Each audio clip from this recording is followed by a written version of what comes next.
নমস্কার বন্ধুরা, এর আগে তো তোমরা অনেকেই লাউ পাতা দিয়ে ইলিশ মাছের ভাপা খেয়েছো, কিন্তু এভাবে হয়তো কেউই খাওনি।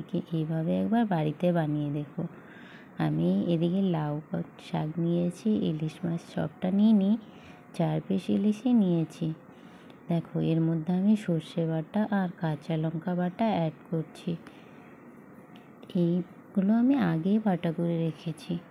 তো এখন আমি মাছগুলোর উপরে দিয়ে দিচ্ছি সর্ষে বাটা আর কাঁচা লঙ্কা বাটা। এর মধ্যে আমি একটু লবণ দিয়ে দিচ্ছি। লবণ গুঁড়ো দিয়ে এর মধ্যে আমি হলুদ গুঁড়ো দিয়ে দিচ্ছি। তার উপরে দেবো আমি কাঁচা সর্ষের তেল। সর্ষের তেল দিয়ে আমি বেশ ভালো করে মাছগুলোকে মাখিয়ে নেব। মাখিয়ে নেওয়ার পরে আমি কিছুক্ষণের জন্য মাছগুলোকে বেশ কিছুক্ষণ ঢাকা দিয়ে রেখে দেব। আর এদিকে আমি পাশে লাউ পাতাগুলো কেটে নিয়েছি, যে ওগুলো নিয়ে বেছে নেব।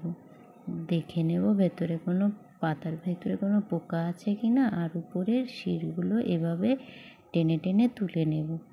বেশ ভালো করে বেছে নিয়ে এবার আমি পাতাগুলোকে নিয়ে ধুয়ে নেব। দেখো, আমার পাতাগুলো খুব সুন্দর করে ধোয়া হয়ে গেছে। এবার আমি মাছ ঢেকে রেখেছিলাম, যে ওটা উল্টে দেখে নেব কেমন।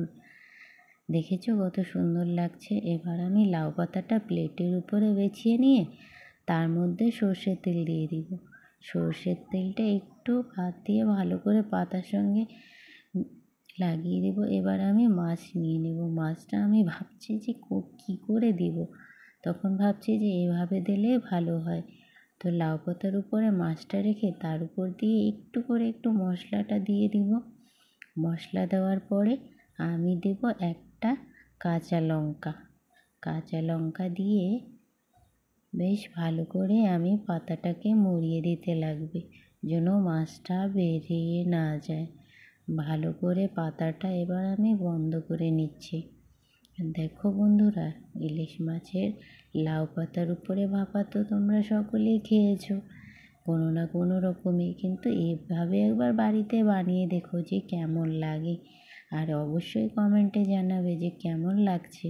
এই দেখো, গল্প করতে করতে আমার সবগুলো পাতা রেডি করা হয়ে গেছে মাছের সঙ্গে। আমি এবার কড়াতে তেল বসিয়ে সর্ষের তেল দিয়েছি একটু, তার মধ্যে এক এক করে আমার লাউ পাতায় কোটিং করা মাছগুলো আমি দিয়ে দিচ্ছি। সব আমি 4 পিস মাছই দিয়েছি, তার জন্য আমার মাছগুলো দেখো সব দেওয়া হয়ে গেছে। এবার আমি বেশ ভালো করে হাত দিয়ে একটু ঠিক করে দিচ্ছি। এবার আমি ঢাকা চাপা দিয়ে দেব।